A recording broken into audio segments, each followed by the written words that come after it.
The WNBA continues to get the kind of attention they should. So apparently, trading Caitlin Clark is now a real conversation. And just when Indiana stopped hyperventilating, here comes Colin Cowherd tossing gasoline on the rumor fire. Like it's his full-time job. The man's got opinions, and this one might just spark a basketball civil war. Is he being dramatic? Absolutely. But is he wrong?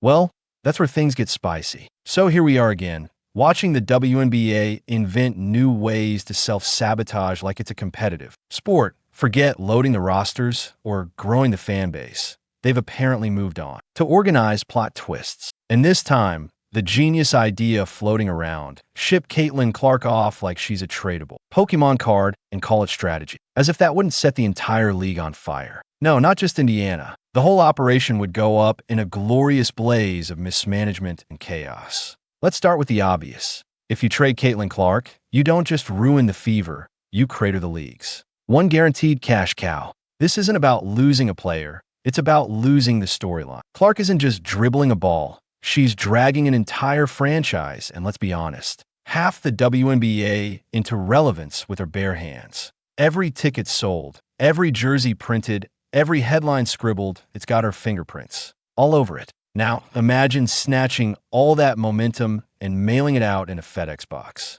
It's the kind of move that makes people throw their remotes, cancel season passes, and start watching pickleball out of spite. Because there's dumb, and then there's historically stupid. And this would be the latter with extra sprinkles. But wait, it gets better. Not only are we entertaining trade rumors like the league has a surplus of stars to gamble with, but we've also got the coaching equivalent of a plot twist ripped from a soap opera. The same coach who once sat back while Clark got poked in the eye like it was part of the halftime show is now conveniently hired to be her boss. What's next? Bring in the trainer? Who iced her ankles and put them in charge of conditioning? It's not even subtle. This isn't a coaching match. It's a setup.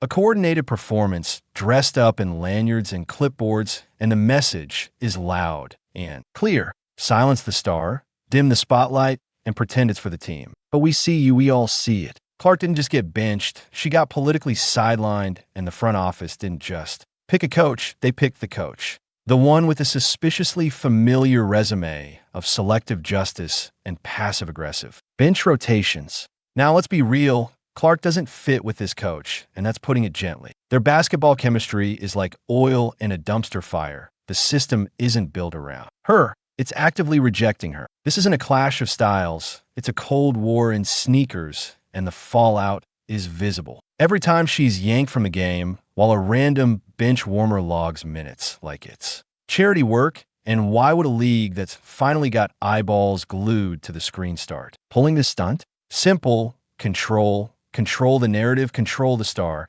keep the fans just entertained enough, but not too empowered. The last thing they want is a player with actual leverage. That's dangerous. That's disruptive. That's unbenchable. So what do you do when you can't stop the momentum? You hire someone who can. You put a polite smile on the hit job and call it player development. Except the only thing developing is a bad reputation and an angsty fan base with receipts. This coach didn't just get hired, she got positioned, and if the conspiracy vibes feel strong, it's because they're practically slapping you in the face, and don't let anyone gaslight you into thinking this is some normal rebuild timeline. No, this isn't just rookie growth. Clark's not in a growth spurt. She's in timeout, like a toddler who dared to color outside the lines. Because make no mistake, this isn't about basketball. This is personal, strategic, and very, very political. And here's the kicker.